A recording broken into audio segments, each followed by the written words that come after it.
My name is Walpole Prey. I'm the security director here at Wesley College, and I've been here for almost 7 years now. We in the security office, we're on duty 24 hours a day, 7 days a week.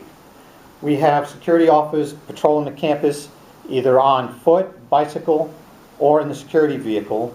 And typically I'll have anywhere from 3 to 4 security officers on duty per shift. I concentrate the majority of my staff on the nighttime hours. Typically, if we're going to be busy on campus, it's going to be from 10 o'clock at night till about 3 or 4 o'clock in the morning, typically Thursday through Saturday. I will also bring in an additional part-time security officers. I'm retired military. I spent 20 years active duty, so I still have the contacts with the military personnel, security forces out at Dover Air Force Base. So if we need additional staffing for special events, or for sometimes when we figure that it's going to be a busy weekend, I'll bring in 4 to 6 additional part-time security officers from the base. Even though they're active duty military, they're working for Wesley College Security, so they are Wesley College security officers, and I have them patrolling the residence halls, keeping our students safe. We have a very strong working relationship with the Dover Police. If your student is the victim of a crime on campus, they have 3 choices. They can not do anything about it at all, they can report it to Wesley College Security, or they can take and report it to the Dover Police Department. If your student reports it to Dover Police will respond to your student's concern, but they will also contact Wesley College Security, make us aware of the situation, and we will respond with Dover Police. Now, if your student reports it to us and we feel that it's something severe, we will in turn contact Dover Police ourselves and have them respond. I also want you to keep in mind, if your student gets in trouble off campus by the Dover Police, whether they are arrested or fined by the police, which is what's called the Dover City Ordinance, then the Dover Police will report that information to myself and the Dean of Students. Usually it's the beginning of the week, any students who were arrested the previous week, and the students will also face what we call a campus judicial hearing. So the students will also have to go through the campus process as well as the process off campus through the criminal justice system. And if you don't know where we are, the security office is in the lobby of the College Center lower level, and our 24-hour number is 302-736-2436. So if you're a student, or if you as a parent, if you need to contact the security office at 3 o'clock in the morning, you call that 24-hour number and someone will answer the phone and deal with whatever the situation is. For those of our students living on campus, we keep our residence halls locked 24 hours a day, 7 days a week. All students, regardless of whether they're commuters or students living on campus, they'll be given a Wesley College ID card. Their ID card will give them access to the residence hall that they're assigned to through residence life. In addition to having access to the residence halls, all the students, even the commuters, will have access to other areas. For instance, our chapel is access controlled, as is our wellness center, as is our Malmberg Gymnasium. And if your student is working in the nursing labs, if they're legal studies, there's also access on their ID cards that we give them through that as well. So this is not just for students living on campus. And the ID card is good for 4 years while they're here. If they have to replace it, it's a $15 cost to replace the card. The card also is their meal card. So your students, if they're on a meal plan, and there's also meal plans available for commuters, we give the students their meal plan information is encoded in the card, and the security office does that. And before I forget, their card can also be used as a debit card. So if you as a parent, if you want to put additional money on their card through our business office, you can do that, and their card can be used as a debit card on campus. So if you want them to buy books, because if you don't realize this yet, books are pretty expensive.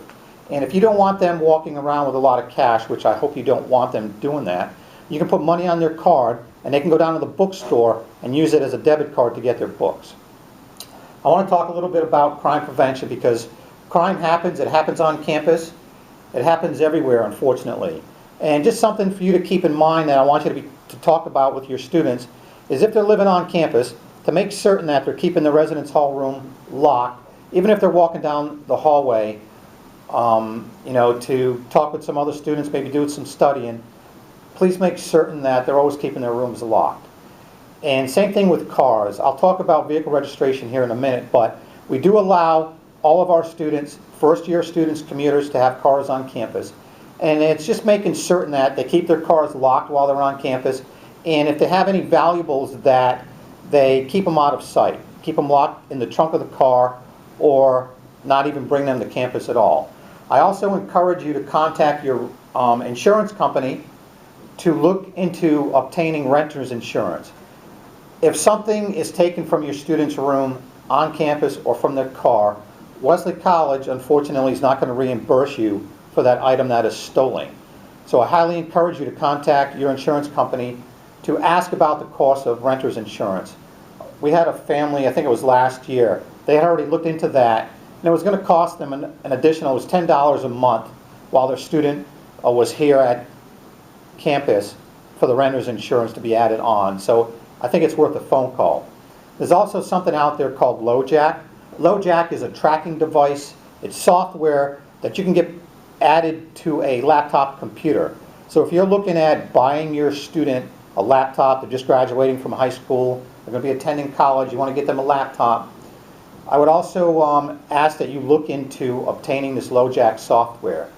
If the computer has LoJack in it, and if the computer is stolen, once it's hooked up to a internet, it can be tracked using LoJack. And a couple of years ago, we had a laptop that was stolen from a student's room, and unfortunately, she had her boyfriend here visiting. He was not one of our students, but our students are allowed to have guests. He was a guest of hers. She goes to class. He's in the room kind of waiting for her to come out of class, and he said he went down the hallway to use the bathroom, and when he came back, someone must have went into the room and stole their laptop. So they had LoJack in it, and we notified the Dover police, and 3 weeks later this laptop was recovered. Now, it was not in the possession of the boyfriend, it was in the possession of the boyfriend's buddy. What the boyfriend did was, the girl's in class, he takes the laptop, puts it in the trunk of the girl's car, because he didn't even have his own car, he's using her car to come to campus. So he locks it in the trunk of her car, covers it up, and takes it and gives it to his buddy. And fortunately, we were able to recover that. We also have what we call an anonymous reporting system.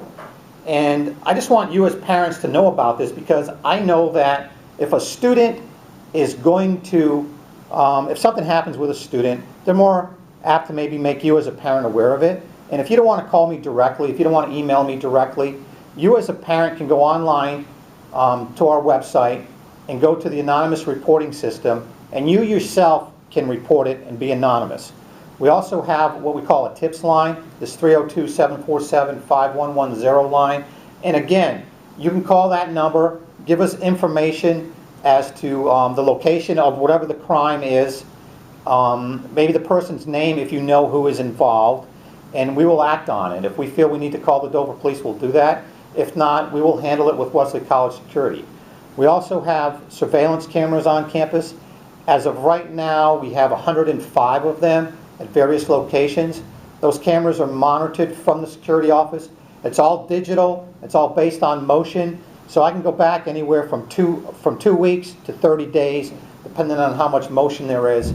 And we've used it to solve a number of crimes that have occurred on campus. We also offer campus escorts to our students. So if your student, maybe they're going to be working on campus, because we do have jobs for them. One place is the library, which is open. It's Monday to Thursday until midnight. And if your student, for whatever reason, maybe they're uneasy about walking back to their car or to their residence hall, all they need to do is pick up the phone, call that 24-hour security number, and a security officer will meet them wherever they are. If they're at the library, if they're walking from one residence hall to another, and we'll walk with them. We also have 5 security phones on campus. It's what's called a blue light phone. If a person hits the button on the phone, it'll ring through to the security office. If for whatever reason we don't pick it up after 4 rings, it's going to ring through to the Dover Police Department. So one way or another, you're going to be talking to a live person. Emergency notification, this is something that's very important that really came about with the tragedy at Virginia Tech. So if there's an emergency on campus, this is how we notify the campus community. We're going to send out a mass email to everybody in the email system. We also will post it under the security alerts under the college website. And most importantly is we're going to send out a text message to the campus community. And your students don't need to do anything to get into this text message system. Their phone number, their cell phone number, is automatically downloaded into the system. So it's very important for you to make certain that we have your students' correct cell phone number. So any documentation that you're filling out for them or that they're filling out for the college, please make certain that we have the correct cell phone number. And if you as a parent, if you want to get the emergency notification, if we ever have to send it out, you as a parent can go to this website, which will take you to the IT website, and all you do is you click on, it's the second tab, which is add information to student account. Now keep in mind, you're going to need to know your student's JIX password and their sign-on. Hopefully they're going to give that to you. So once you do that, you as a parent can go in and put your cell number in there as well. Please keep in mind, in addition to your student's phone number, we can only add one additional cell phone number. So you have to decide who else's phone number you're going to put into that database. And like I said earlier, vehicle registration, we permit all of our students to have cars on campus, regardless of whether they're first-year students, transfer students. It doesn't matter to us. The vehicle registration fee, it's $45. That $45 fee covers the first and second semester, and it's good for the academic year. And what that does is we will give the students a hang tag. That gives them permission to park in one of our campus parking lots. And the parking lot they're permitted to park in is determined by the residence hall they're assigned to or whether or not they're a commuter. And that's all I have. Thank you for your time. If you need to contact me, you can do it through my email, or you can call me directly at that 302-736-2304 number.